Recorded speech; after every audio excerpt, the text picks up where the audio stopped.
갈릴리에 모일 때 예수께서 제자들에게 이르시되 인자가 장차 사람들의 손에 넘겨져 죽임을 당하고 제3일에 살아나리라 하시니 제자들이 매우 근심하더라.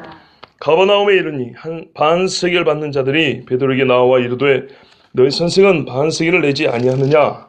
이르되 내신다 하고 집에 들어가니 예수께서 먼저 이르시되 시몬아 내 생각은 어떠하냐. 세상 임금들이 누구에게 관세와 국세를 받느냐. 자기 아들에게냐 타인에게냐. 베드로가 이르되 타인에게니이다. 예수께서 이르시되 그렇다면 아들들은 세를 면하리라. 그러나 우리가 그리 실족하지 않게 하기 위하여 내가 바다에 가서 낚시를 던져 먼저 오르는 고기를 가져 입을 열며 돈 3개를 얻을 것이니 가져다가 나와 너를 위하여 주라 하시니라. 아멘. 제가 기도하겠습니다. 우리를 참 사랑하시는 아버지 하나님, 오늘도 23일 저녁에 우리 하나님 앞에 와서 예배하게 하시고 믿음을 주셔서 정말로 감사합니다. 아멘. 우리 중에는 믿음이 강한 자도 있으며 약한 자도 있으며 육체가 심히 고나여 주님 앞에 나오고 싶으나 몸져 누운 주의 자녀들도 있고 많은 세상의 유익한 것들과 즐거운 것들을 쫓을 수 있음에도 불구하고 하나님 앞에 뜻을 모으고 주님을 사랑하여 주께 나온 자녀들도 있습니다. 아멘. 각 처에서 아버지 우리의 형편이 어떠든 간에 무엇보다 예배가 중요하고 아멘. 하나님을 경외하는 것이 가장 복된 일이기 때문에 주님 앞에 나왔사오니 각 사람의 형편과 마음을 아시는 주께서 위로할 자는 위로하시고 고쳐줄 자는 고쳐주시고 아멘. 강하게 하실 자는 강하게 하여 주시고 아멘. 오늘도 말씀을 통하여 각자에게 필요한 양식을 허락하여 주시옵소서. 아멘. 이 작은 몸은 한 사람의 마음조차도 한 사람의 육체조차도 선하고 좋은 것을 줄 능력이 없습니다.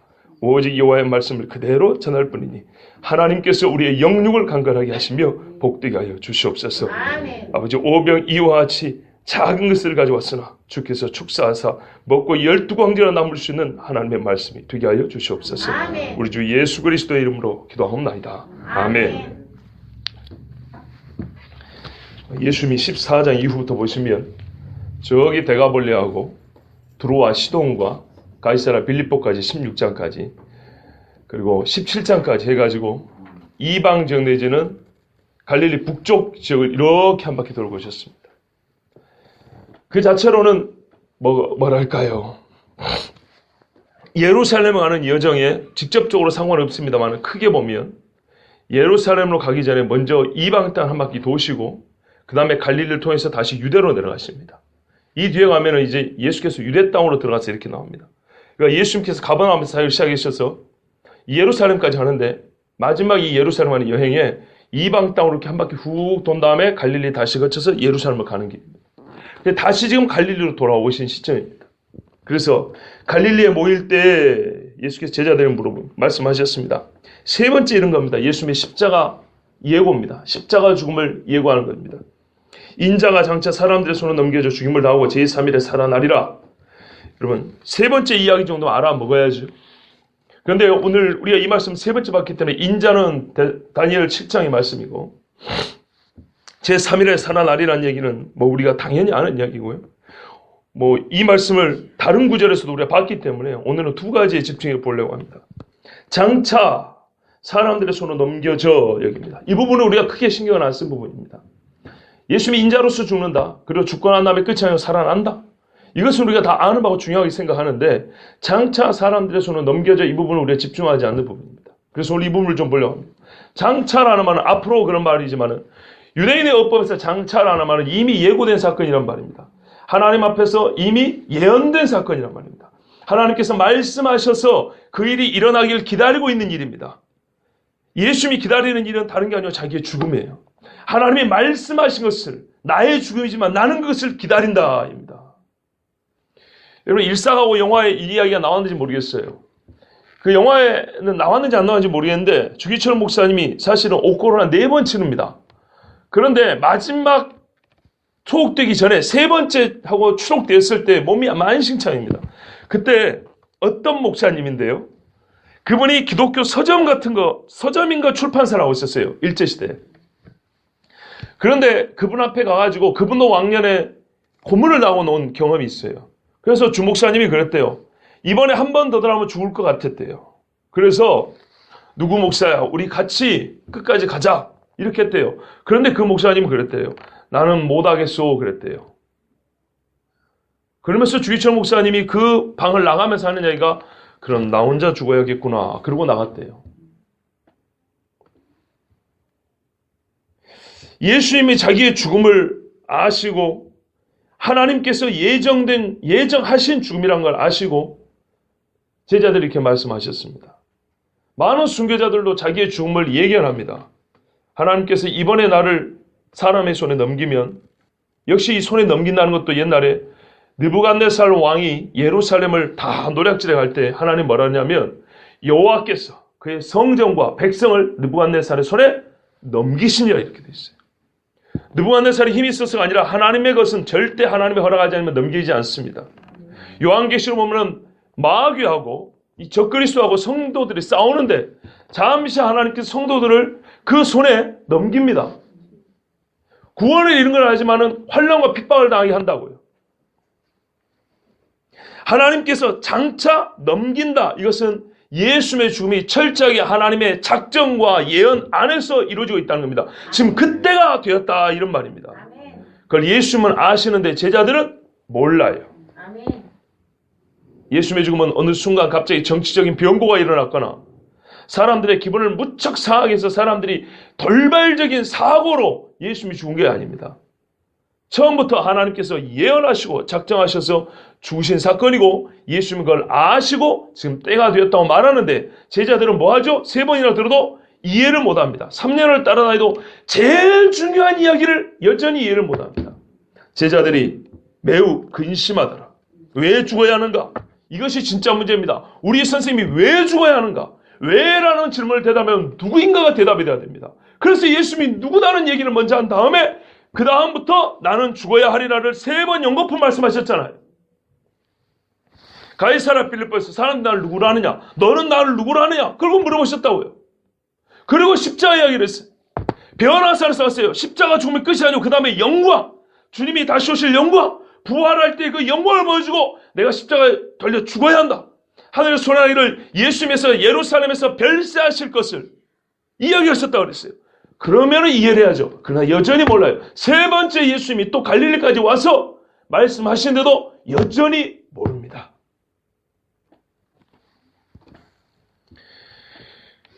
우리 인간이 가지고 있는 최고의 오류는요, 그리스도가 누군지 모른다는 것이고 그분이 무슨 일을 하신 분인지 모른다는 겁니다. 어제 저희 부모님하고 같이 부모님이 잠깐 오셨어요. 부활이라는 영화를 봤습니다. 역시 기독교 영화나 개봉하는 극장이 별로 없어요. 거의 없어요. 그래서 찾아보니까 저기 동대문 메가박스에서 하길래 거기 가가지고 부활주의를 지냈으니까 부활 영화를 봤어요. 미국 영화인데요. 역시 상업 영화입니다. 부활을 하기 전에 예수님의 죽으심과 이 뭐는 역사적인 배경은 잘 설명했는데 제일 중요한 것, 부활한 예수님이 제자들을 만나서 40일 동안 거하시는데 한 번도 복음이 안 나와요. 한 번도. 예수님의 입에서 마냥 기분 좋게 웃기만 해요. 영생이라는 주제가 없어요. 부활의 의미에 대한 메시지가 전혀 없어요. 그냥 성경 안에 그런 사건이 있으니까 이거를 소재 삼아서 영화를 만들어서 기가 막힌 진짜 뭔가 기적이 일어났다. 그런 거는 요즘에 공상 영화에도 기적은 많아요. 막 땅이 갈라지고 막 별의별 일 많이 일어났잖아요. 막 엑스맨도 나왔고 막 무슨 말이야? 아이언맨 하늘을 날아다니는 놈들도 있잖아요. 예수님은 그런 기적을 만드는 희한한 일을 만드는 인간에 불과할 뿐이지 거기서 뭔가 갈듯 말듯 진짜 중요한 예수님의 부활의 의미, 메시지는 이만큼도 안 나옵니다.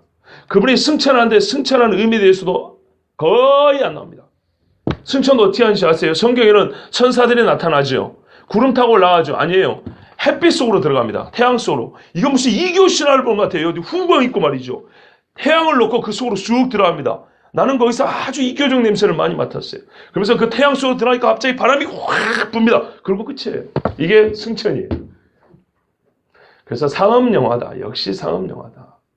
마치 그런 겁니다. 그런 데서는 예수에도 전혀 예수님이 누군지 알 수 없는 것처럼 제자들이 알지 못한 겁니다. 근데 이것이 인간이 가지고 있는 가장 큰 오류입니다. 같아야 할 것이 다르면 근심하게 됩니다. 같은 뜻을 품어야 될 사람이 다른 뜻을 품고 있어서 근심합니다. 남과 북이 다른 뜻을 갖고 있는 것은 큰 문제가 없어요. 근데 부부가 다른 뜻을 갖고 있으면 가장 큰 문제가 벌어집니다.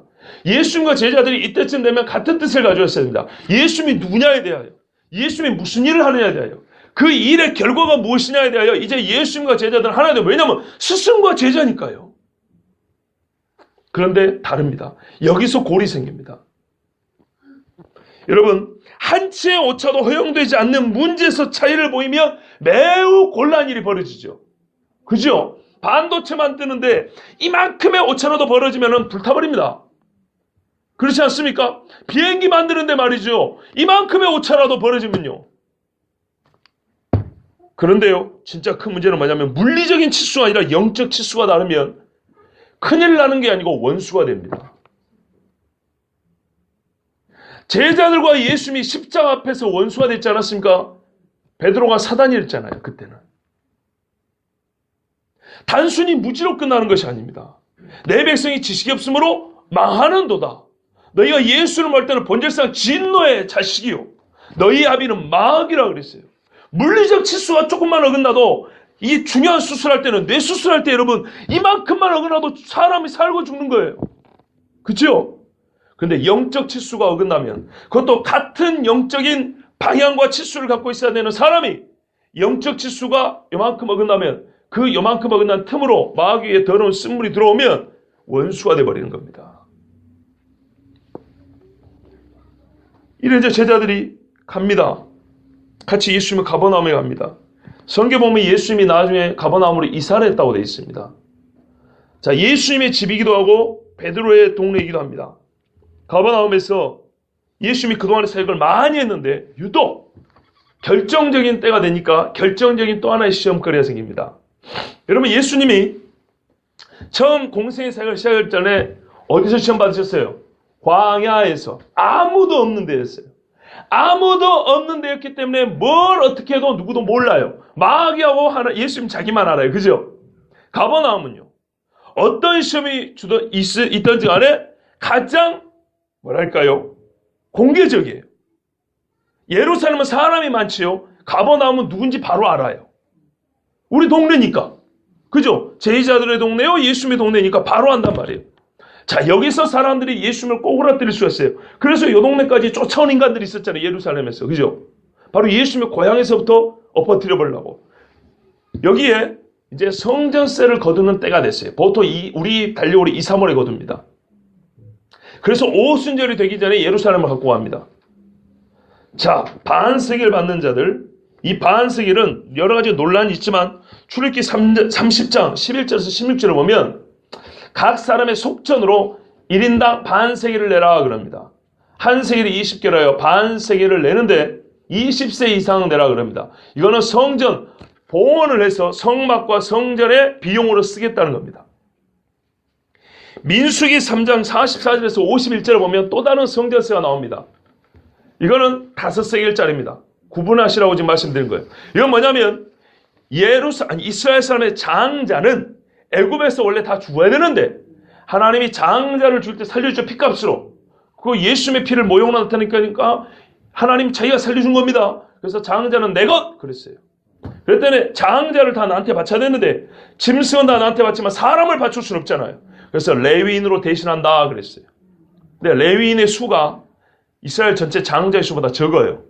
그때 1인당 5세겔씩 내라 그랬어요. 그리고는 성전에 바치고 제사장이 알아서 써라 그랬어요. 물론 어떻게 쓴가는 뭐 우리가 안 봐도 뻔하죠. 성막 보수하고 지키는 데 쓰는 겁니다. 비용으로.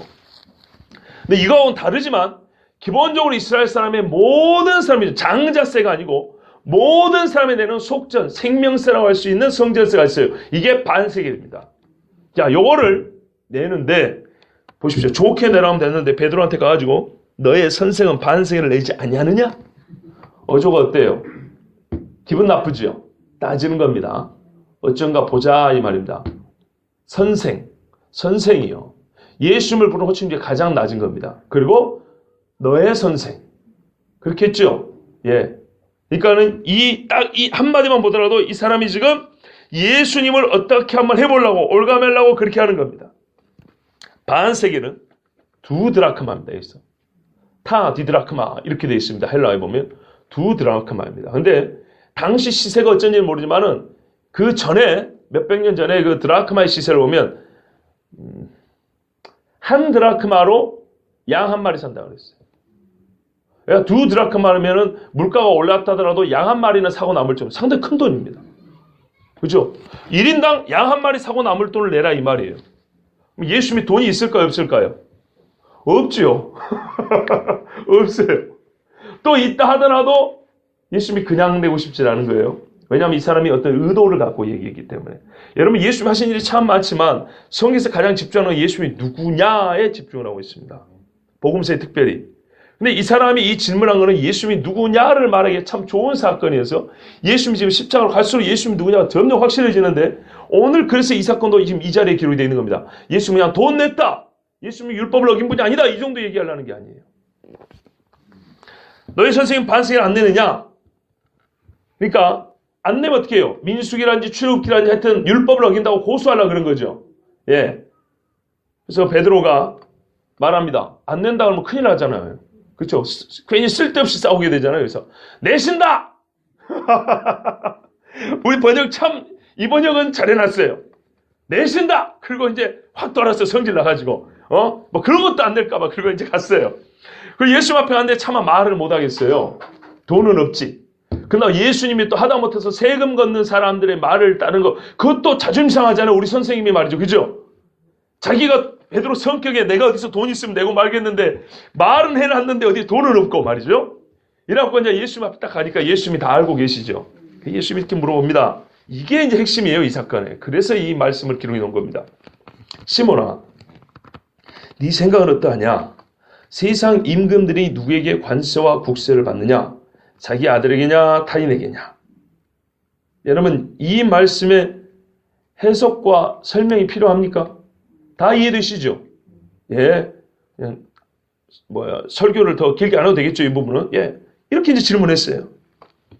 뭐 말하면 관세와 뭐 국세가 뭔지는 아시죠? 국세는 보통 우리 세금이고요.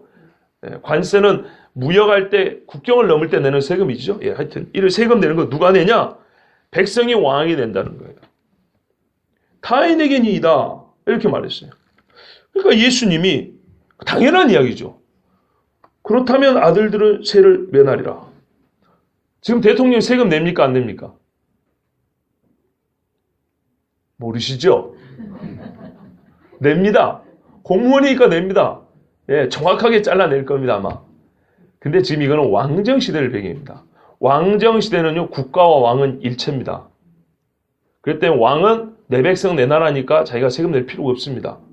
아시겠죠? 지금 공화정을 생각하면 안 됩니다. 왕정입니다. 자, 왕정시대에 왕이 내 나라 내 백성인데 왜 내가 세금을 내겠냐? 그러면 내 자식이 내 나라를 물려받을 거고 우리 식구가 내 나라, 우리 식구가 전부 다 이게 우리 나라 내 집인데 누가 세금을 내겠냐 이 말이죠. 아주 이해하기 쉬운 이야기죠. 그러니까 당연히 아들은 세금을 낼 필요가 없다 이 말입니다. 이 말은 예수님 무슨 말씀이에요? 이 집이 하나님이 지금 성전세입니다. 이 집이 하나님 집이고 내가 하나님의 아들인데 내가 왜 세금을 내야겠냐 이 말이에요. 여기서 뭐가 드러나죠? 예수님이 누구라고요? 나 하나님의 아들. 그 이야기 하는 겁니다. 세상에서도 세상의 원리를 빗대서 지금 설명해 주는 거예요.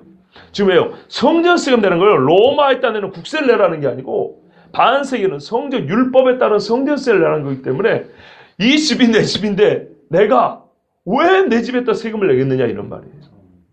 그래서 예수님이 누군지가 드러나는 겁니다. 그래서 내 집은 만민의 기도하는 집이라고 그랬잖아요.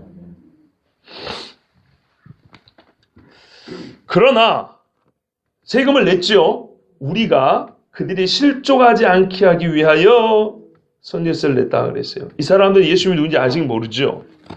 괜히 성전에 대한 태도를 가지고 율법을 어겼느니 하고 예수님 십자가하기 전에 부스럼이 날 수 있기 때문에 예수님이 그 연약한 대로 그냥 그 사람을 실족하지 않게 걸려 넘어지지 않게 하려고 세금을 내겠다 이런 말입니다.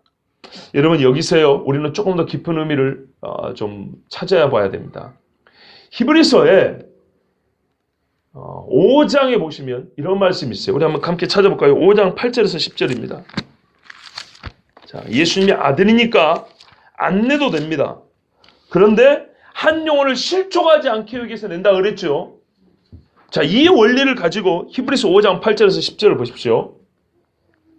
우리 같이 읽겠습니다. 신약 358쪽쯤에 있습니다. 시작. 그가 아들이시면서도 받으신 고난으로 순종함을 배워서 온전하게 되셨은즉 자기에게 순종하는 모든 자에게 영원한 구원의 근원이 되시고 하나님께 멜기세덱의 반차를 따른 대제사장이라 칭하심을 받으셨느니라. 아멘. 여러분, 아들이시면서도 아들일지라도 뭐 했다고요? 고난을 통하여 순종을 배웠대요. 아들이 순종을 배우는데 굳이 고난이 필요가 없습니다. 예수님은.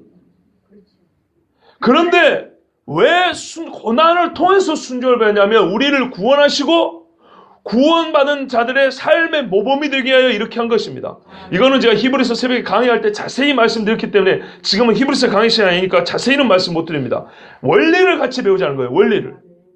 아들이기 때문에 세금을 낼 필요는 없지만 그 영혼을 실족하지 않게 해서 주는 것이죠. 예수님이 이 땅에 히브리서 말하는 중보자로 오신 거예요. 하늘의 본체, 하나님의 본체를 버리시고 종의 형상으로 오셨단 말이에요. 종으로 사용하려고 왔단 말이에요. 그러면 종은 어떻게 해야 되냐 이 말이죠. 주인에게 100% 순종하는 것이죠. 근데 이 종이 예수님, 이 육체를 입은 성육신 하신 예수님 종이 맡은 사명은 뭐냐면 우리의 죄값을 치료하여 공의의 심판을 본인의 몸에 받아야 된다는 거예요. 그래야만이 그 순종 때문에 믿는 우리가 구원을 받고 의롭다함을 얻는다는 것입니다. 그래서 본체는 그렇게 할 필요가 없지만은 아들이기 때문에 이런 아무 쓸데없는 일이지만은 우리의 구원을 위하여 그가 아들이실지라도 고난을 통해서 순종을 했던 거예요. 배웠다는 거예요. 주여. 여러분, 레위 제사장들도 배웠습니다. 레위기에서 보면 제사를 배웁니다. 나답과 아비후가 다른 불을 바치다가 죽는 것까지 보면서 제단의 불을 통과하지 않으면 다 부정합니다. 부정한 것을 가지고는 지 아무리 제사장이라고 세마포옷을 입어봤자 더러운 겁니다. 그래서 그 자리에서 죽임을 당합니다. 반드시 짐승을 태운 정결한 불을 가지고 하나님 앞에 나와야 됩니다. 자기를 가리면서. 그래서 예수님이 길과 진리와 생명이었어요. 이 길은 그거 불을 다른 불로 절대 아니고 짐승을 태운 그 불씨를 가져와야 되는 거예요. 그래서 이 원리는 똑같이 적용이 됩니다. 사람 제사장이 하나님의 말씀에 순종하지 않으면 제사장은 죽임을 당하는 것처럼 예수 그리스도가 히브리서 5장에 처음에 보면 1절을 봐보세요. 대제사장마다 사람 가운데서 택한 자이므로 모형과 원형은요 질적 차이는 있지만 구조에 있어서 똑같은 겁니다.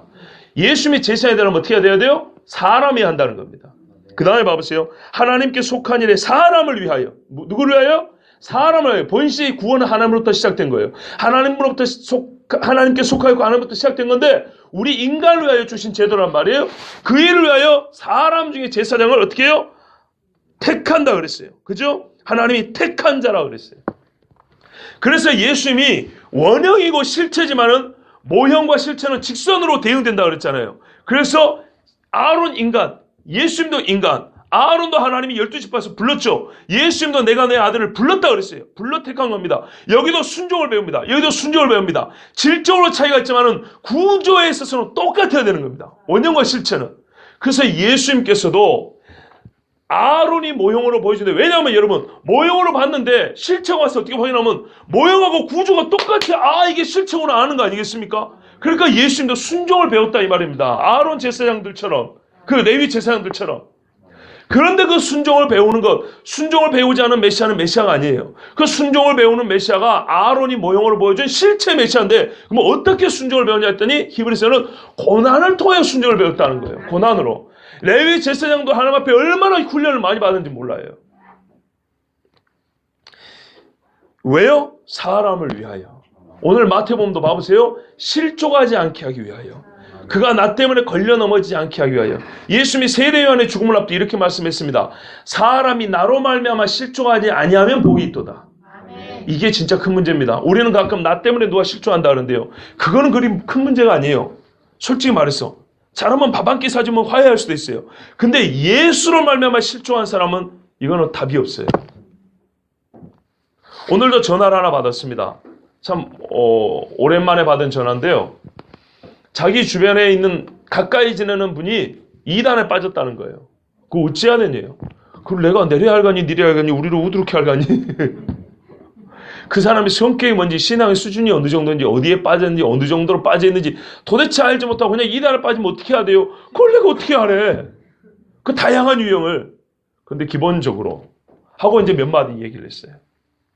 그러니까 그렇군요 하고 이제 전화를 끊었어요. 근데 말입니다. 그 실종하지 않는데 그 사람이 뭐 때문에 실종했냐면 여기서 가르치는 예수하고 저기서 가르치는 예수가 다르죠. 거기에 실종한 겁니다. 그러니까 제일 위험한 겁니다. 예?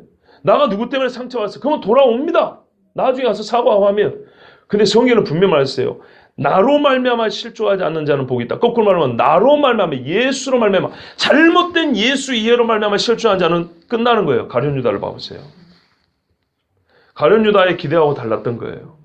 가룟 유다 말을 안 해서 그 사람이 대사가 없어서 그렇지 똑같은 마음이 있어요. 나도 오른편 한번 안고 싶다는 거였어요. 이스라엘 사람의 보통 사람 같은 메시아상을 갖고 있었어요.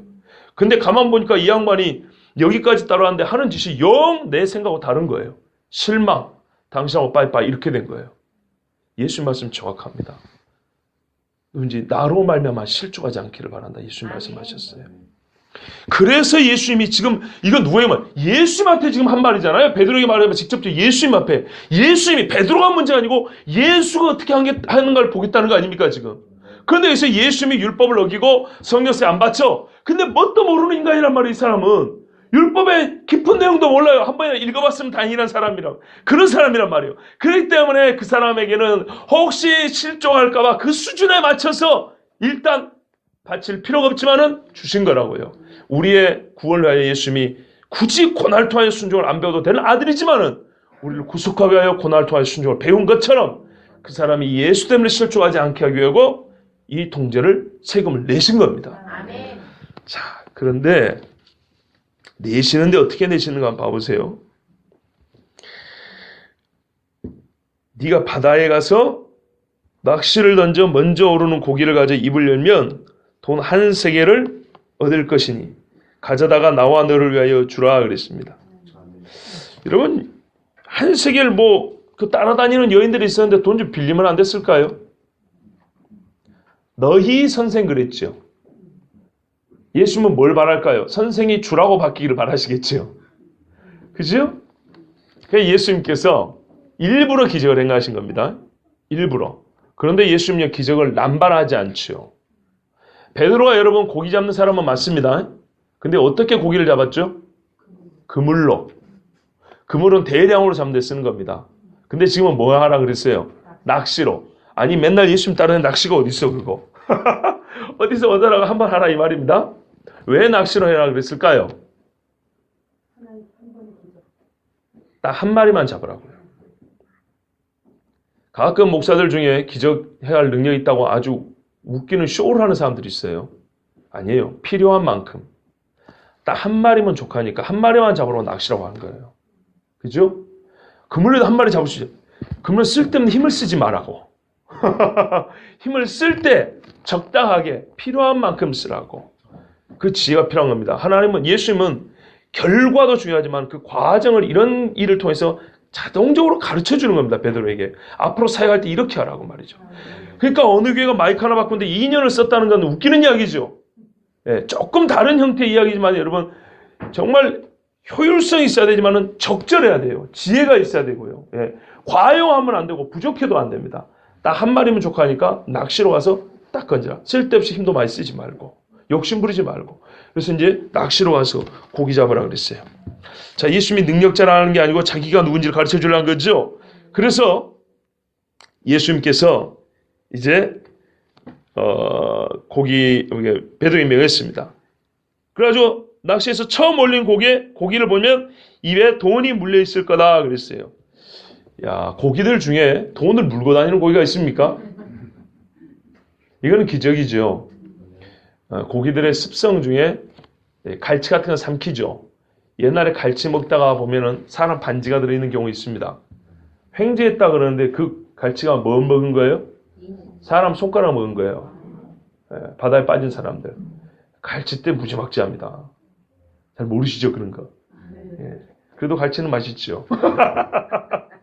갈치가 잘 뜯어 먹습니다. 근데 이렇게 삼키는 고기가 있는데 입에다가 딱 물고 재미로 물고 다니는 고기가 있어요. 근데 지금 하여튼 그런 종류의 고기가 지금 잡힌 거예요. 한 세겔. 이게 딱 물고 있었던 겁니다. 요게 근데 고기가 어떻게 해요? 낮에는 고기들이 햇빛이 있으니까 대개는 물속으로 들어갑니다. 그죠? 깊은 데로. 근데 얘가 낚시 이렇게 던지면은 성경 뭐면 오르는 고기라 그랬어요. 이게 자동으로 물로 온답니다. 물고 고기가 지금 희한합니다.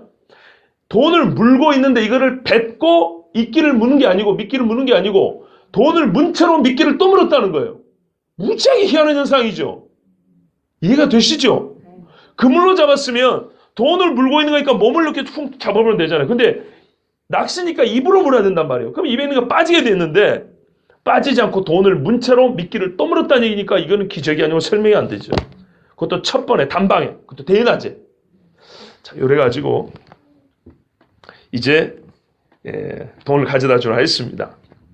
야, 예수님이 지금 뭘 가르쳐 주셨어요? 나는 너의 선생이라고 생각할 사람이 아니고 나는 주님이다. 그리고 본인이 아까 말한 대로 나 하나님의 아들이다 이 이야기입니다. 그러나 하나님의 아들이라고 알릴 때 하나님의 아들인지 모르는 사람에게 예수님께 어떻게 가르쳤냐면 그가 실족하지 않는 방법을 썼다는 것을 꼭 기억해야 됩니다. 그래서 율법을 파괴하면서 하나님의 아들이라는 걸 가르쳐준 게 아니고 지금 조언을 왔을 때는 율법의 세계에 들어왔잖아요. 그죠? 율법 아래 있는 자를 구원하려 율법 아래에 오신 것이라 그랬잖아요. 그래서 나는 율법 아래에 온 자로서 율법 아래에 있는 너희를 구원하려고 하기 때문에 본인이 율법을 준 자이지만 율법을 수여한 자이지만 이제는 율법 아래에 있는 자로서 하나님 앞에 순종함을 배운 그죠? 그 자세를 이 사람에게 보여주시면서 실족하지 않게 하면서 하나님의 아들인 것을 동시에 보여준 겁니다. 그래서 그리스도인들이 여기서 예수님이 누구신가와 더불어 어떻게 우리가 믿지 않는 자 혹은 연약한 자에게 내가 그리스도인됨 또는 예수께서 그리스도이심을 알려야 되는지를 배울 수 있는 것입니다. 저는 이제 여러분의 마지막 메시지를 전하고자 합니다. 제가 지금까지 의도적으로 빼온 겁니다. 그게 뭐냐면요. 오늘 말씀을 보시면 아들들이라는 말이 있어요. 보이시죠? 아들들. 아들들은 세를 면하리라. 그래 돼 있죠. 그리고 예수님이 뭐라 하냐면요. 나와 누구를 위하여? 너를 위하여. 베드로가 포함이 됩니까? 안 됩니까? 포함이 되죠. 그리고 예수님이 또 이렇게 말합니다. 그러나 우리가 그들이 실족하지 않게 하여 우리가 그러죠. 저는 지금까지 예수님에만 집중을 했어요. 일단은 이 말씀에 가장 중요한 메시지를 전하려고 했던 것입니다. 예수님 이야기를 전하려고 해서 저는 일부러 예수님에게 집중해서 말씀을 전했습니다. 그런데 오늘 예수님은 또 하나 중요한 사실을 가르쳐줍니다. 지금 여기서 말하는 이야기는요. 이 사람은 예수님을 향해서 지금 얘기한 거예요. 베드로가 전해줬을 뿐이지 예수가 어쩐가 보잘한 거예요. 그런데 예수님은 자기에게 들어온 공격을 베드로와 한 묶음으로 묶어서 우리가 너와 내가 자꾸 이렇게 말을 했어요. 그리고 아들들 그랬어요. 자, 그러면 무슨 말입니까? 예수님의 논법을 따를 때 베드로가 아들에 들어갑니까? 안 들어갑니까? 들어가죠. 그러면 우리가 율법의 체계에 따라서 성전세를 낼 필요가 있습니까? 없습니까? 없다는 얘기입니다. 오늘날 헌금 이야기 아닙니다. 헌금 고린도전서 잘 배우세요. 또 그래가지고 또 헌금은 세금이 아니에요. 옛날 말이 맞아요. 연보라 그랬어요. 이건 세금이 아닙니다. 두 번째 중요한 메시지입니다. 예수님께서는 이 아들을 단수로 쓰고 아들 나만 가리키지 않았습니다. 1차적으로 예수님이 아들이어야 베드로도 아들이 될 수 있기 때문에 저는 예수님의 아들인 것을 강조해서 먼저 말씀드린 겁니다. 그러나 예수님께서는 이 사건을 통해서 그래서 여기 많은 사건 중에 이게 기록이 된 거예요. 아들이 고난을 통해 순종을 배우고 십자가에 죽으시고 그로 인하여 우리에게 주어지는 게 뭐라고요? 나도 하나님의 아들이 된다는 겁니다. 복음서와 서신전은 분리된 게 아니라고요. 지금 무슨 말이냐? 사람들은 유명한 신학자가 하는 말이 그리스도 예수는 자기를 메시아로 한 적이 없고 하나님의 아들을 한 적이 없고 너희를 죄에서 속죄하고 하나님의 양자로 택한다는 말이 없는데 바울이 기독교를 만들었다고, 바울이 로마서에서 하나님의 양자되는 기독교를 만들었다고 이런 헛소리를 하고 자빠졌는데, 예수님이 이미 먼저 너희가 내 안에서 나와 함께 하나님의 아들이 되라고, 양자되리라고 말씀하셨다 그 말입니다. 기독교는 바울이 만든 종교가 아닙니다. 예수 그리스도께서 먼저, 단순한 사건이죠. 기적 중에도 이거는 너무 정말 뭘까요? 좀 가벼운 기적 아닙니까? 그렇지 않습니까? 뭐 소위 세상 말로 운 좋으면은 그 돈 물고 있는 뭐 금반지 물고 있는 갈치도 잡아먹는다는데 그까짓 거 뭐 동전 하나 들어있는 거 그거 하나 못하겠어요? 그런데 여기서 우리에게 주시는 말씀의 핵심은 이겁니다. 너도 하나님의 아들이다 이런 말입니다. 근데 바울이 우리를 하나님의 아들 되게 만드는 예수님의 십자가 죽음을 아주 미화시켜가지고 그거를 우리의 뭐 생명을 대속하는 이거 바울이 기독교 교리를 만들었고 이론을 만들어가지고 나중에 예수를 하나님의 아들로 만드는 다음에 우리가 뭐 그래가지고 요즘 말하는 기독교 체제를 바울이 만들었다고. 천만의 말씀이요. 바울은 예수님의 제자지 예수님을 대신한 사람이 아닙니다. 그래서 이 메시지가 중요한 겁니다. 예수님이 먼저 말씀하셨습니다. 네가 베드로야, 네가 하나님의 아들이다. 그래서 너도 나와 함께 있으면 어떻게 해요? 성전세 낼 필요가 없다. 말하면 율법의 체계 안에서 네가 의롭다 말할 필요도 없고 서기관과 바리새인의 말을 듣고 네가 구원을 얻겠다 할 필요도 없고 저 성전에 가가지고 제사할 필요도 없고 바로 내 옆에 있으면 네가 하나님의 아들이라는 거예요. 그래서 예수님이 뭐라 그래요? 나와 너를 위하여 이걸 갖다 주라 합니다. 넓게 보면 네가 나와 하나이기 때문에 저 사람이 나 때문에 실족하는 것이 잘못하면 너 때문에 실족하는 것도 같이 된다는 거예요. 그래서 나와 너를 위하여 우리를 위하여 그래서 얼마 냈어요? 반세계가 아니고 한 세계를 냈잖아요. 한 세계를. 이게 참으로 중요한 이야기입니다. 그리스도인의 지혜가 요구되기도 하지만 여기서 우리는 예수님의 정체와 나의 정체를 알아야 됩니다. 예수님께서는 우리가 누군지를 가르쳐주고 싶어요. 내가 왜 십자가에 죽는지 아냐 제자들아. 3번을 말해도 못 알아먹는 놈들아.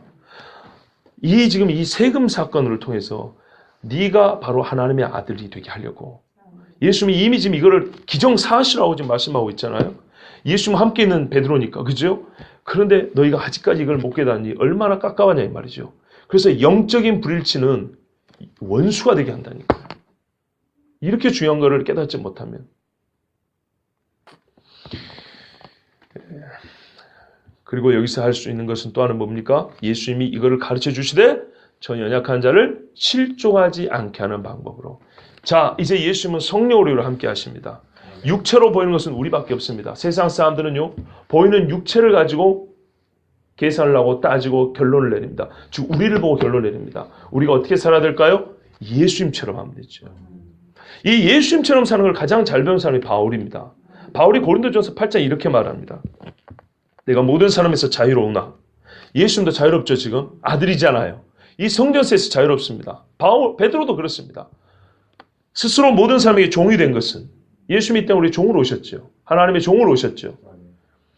더 많은 사람을 얻고자 함이라. 잃고자 함이 아니라 얻고자 함이라. 유대인들에게 내가 유대인과 같이 된 것은 이것은 지금 유대인과 같이 된 것입니다. 그죠? 왜 이 사람 아직 어리고 잘 모르니까요. 유대인들을 얻고자 하며 율법 아래에 있는 자들이여 내가 율법 아래에 있지 아니하나? 왜요? 예수님은 율법 아래에 있는 자가 아니고 율법을 주신 분이라니까요. 그러니까 모세가 뭐라 내가 율법의 권위를 가지고 하나님의 권위를 가지고 가르쳐 주잖아요. 그러나 율법 아래에 있는 자같이 된 것은 율법 아래에 있는 자들을 얻고자 하며 잃고자 함이 아닙니다. 다 생명을 얻고자 하며 그런다고 저게 내가 술을 먹고 싶지 아니하나? 내가 술 먹는 자와 같이 된 것은 내가 술 먹는 자들을 얻고자 하며 이런 식으로 악용을 하면 안 됩니다. 꼭 이 못된 인간들이 있어요. 제가 청년 때 가르쳤던 전도사님이 이 비슷하게 가르쳤어요. 그렇지 않았으면 제가 그전에는 안 따라다녔던 선배들 술 먹는 자리에 따라다녀서 이유가 없었을 겁니다. 우리 전도사님이 그렇게 가르치니까 내 주변에 학교 선배들이 나를 아주 고리타분한 예수쟁이로 알았단 말이에요. 근데 어느 날 이 양반들이 닭발 먹고 뭐 소주 마시러 치킨 먹으러 하는데 형님 저도 따라갑시다 그랬어요. 술 안 먹는데도 따라다녔어요. 그랬더니 이야 네가 웬일이냐 그런 거예요. 나는 우리 전도사님의 가르침이 생각났죠. 이 말씀을 꼭 그따구로 이용을 한 거예요. 그런데 어떻게 될까요? 나중에는 같이 먹게 되겠죠.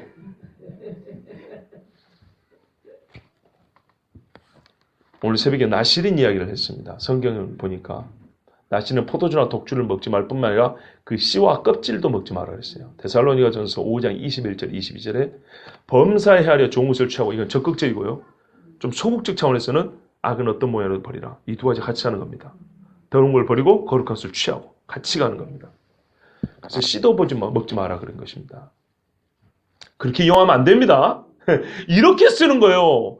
말씀은 말씀이 가르쳐줍니다. 뜻도 가르쳐주지만 실행할 수 있는 방법도 가르쳐줍니다.